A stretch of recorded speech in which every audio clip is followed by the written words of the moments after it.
Okay, this is 373, week 7, part 4. Um, and now we hit this point. And I pointed this quote out already, and I won't spend too much more time on it. But it's a really important line. Focus. What is the city but the people? That could almost be, if I had to pick one quote from the play to represent it, it would be that. What is a city? Right? It's the people in it. But it's all like a city is made up of the people in it. But for Coriolanus, he thinks the city is the noble people, and that everybody else kind of doesn't count. Like they're that like the real, like, you ever hear people talk about, like, man, you know where the real New York is, but like why are we defining some people as not being part of the city? So, like, actually this is a ridiculous question. I'm gonna say something stupid here. Um, like, it's like New York is made up of New Yorkers, but you see a lot of effort of people to try to define certain people as not counting as New Yorkers. So, like, you'll see people being like, "Man, I'm from New York," and then people be like, "Where in New York?" And you'll go, "Oh, I'm from Queens," and they go, "That doesn't count. I'm from Staten Island. That doesn't count. I'm from," right. So it's like there's a lot of, like, it's just a sort of snobbery, but the city is the people in it. And when you define some people as not counting, um, you silence them, and that's bad. Now they're not participating in government. They're not making choices. They're not, Um, Notice, by the way, what I'm doing. I hope you see that. Like, I was just a minute ago trying to explain what Coriolanus was saying, and now I'm explaining what Scinius is saying. I'm not trying to argue for one side of this. I'm trying, but a lot of my students get confused, and they think a lot of my students have trouble telling the difference between a summary and an endorsement. So, like, if I, so a lot of my students will, like, if I teach a poem that's about Christianity, I'll summarize all the Bible shit, and my students are like, "Wow, he's really Christian." And, like, no, I wasn't. I'm not a believer. I'm summarizing the thing. I'm trying to summarize these viewpoints, but I feel like sometimes my students will be like, "Oh, that's what Professor Clock really thinks," and it's like, no, I was trying to explain what Coriolanus thinks. Um, Honestly, if you want to know what I think I'm I'll tell you the truth, and it's not sexy or fun or cool. I just find the whole thing really confusing. I don't know what to think. Um, but okay, but that's why I like this play, because it's a way, it helps me to sort of think about it. Um, so Coriolanus now, right? He's got the senators, and he has to sort of make the people feel better, and he doesn't want to. Because that's not what he does. He's not here to be nice to poor people. Um, and so and by everyday people. Um, yeah, I keep saying poor people, but that makes it sound like I'm talking about homeless people. I'm talking about average people. The problem is average people are poor people when you realize how much money the rich people have. Okay, it's a little confusing terminology, and I'm not really that good at talking about this, but I really like this play.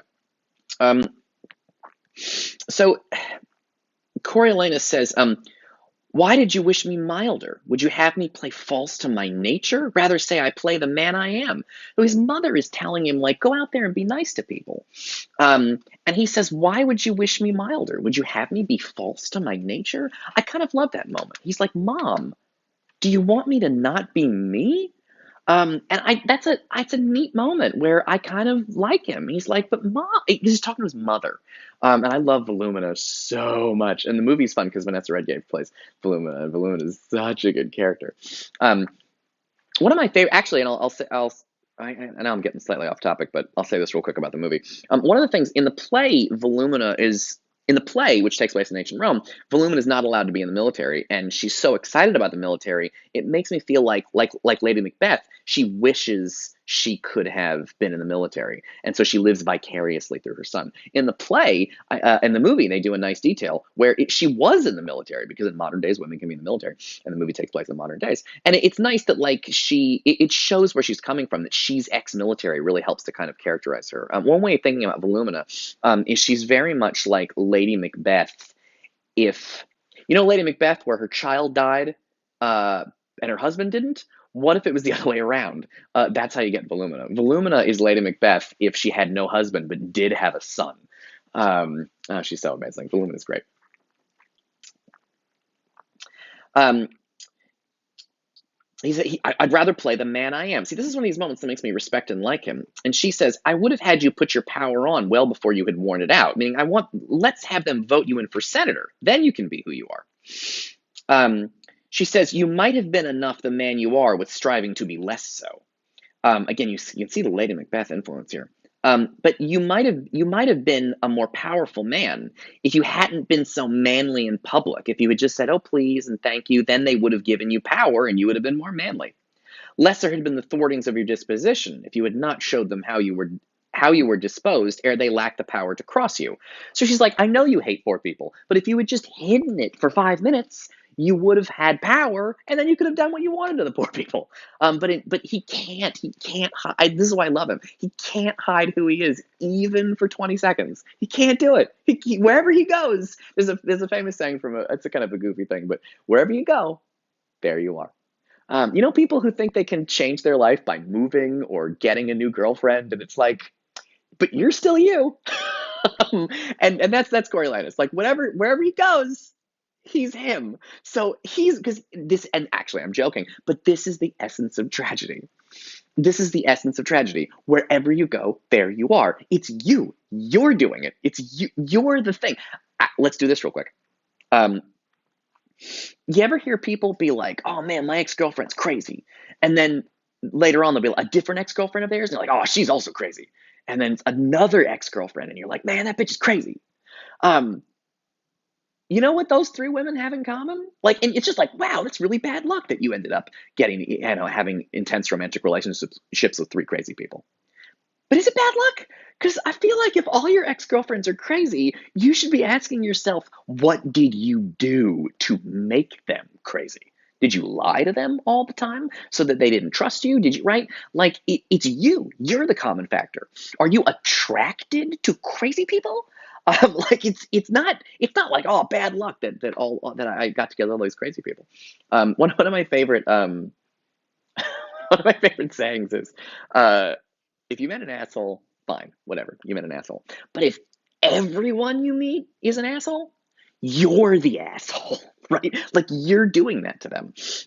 Like if you're mean to everybody, if you're an asshole to everybody, they're going to be mean back to you. And then you're going to be like, boy, there's a lot of mean people out there in the world. You did that. It was you. My ex-wife always thought that restaurant staff, she was like, man, the waiters, they're so mean to me and they're such jerks. I'm not going to give that guy a tip. And I was like, that guy's a jerk, honey, because you were being mean to him. And that's why you think waiters are all terrible, is because you made them be terrible by treating them like shit. But she couldn't see that. All right, let's take a look at. All right, let's jump in here. All right. Sorry, I lost my place for a second. Lesser had been let them hang. And he's just like, which is basically just like, whatever, fuck the crowd, I don't care. And Menenius tries to calm him down. You've been too rough, something too rough. You must return and mend it. And the other senator says, there's no remedy unless by not doing our good city cleave in the midst and perish. Meaning like we got to fix this or the whole city's going to burn down because everybody's real upset about this. Pray be counseled. I have a heart as little apt as yours, but yet a brain that leads my use of anger to better advantage. So he's like, so Voluminous says to him, look, I hate those people too. I hate them with all my heart, but I've got a brain so that I can control my anger to get advantages. Menenius says, well said, noble woman, before he should thus stoop to the herd, but that the violent fit of the time craves it as a physic for the whole state, I would put mine armor on, which I can scarcely bear. So they're like, a physic is like medicine. Like, we've got to solve this. Like, our country is sick at being angry at Coriolanus, and it's going to tear itself apart, and we've got to fix this. What must I do? Return to the tribunes. Well, what then? What then? You can see how impatient he is. Repent what you have spoke. For them? I cannot do it to the gods. Must I do it to them? So he's supposed to say, I'm sorry. And he's like, he's not, and this is the funny part, is all he has to do to solve this is say, I'm sorry. But because he's not sorry, he's not going to say it. Even if the city burns to the ground. Remember that utilitarian ethics, which is you do the right thing because of the advantages and disadvantages to the world?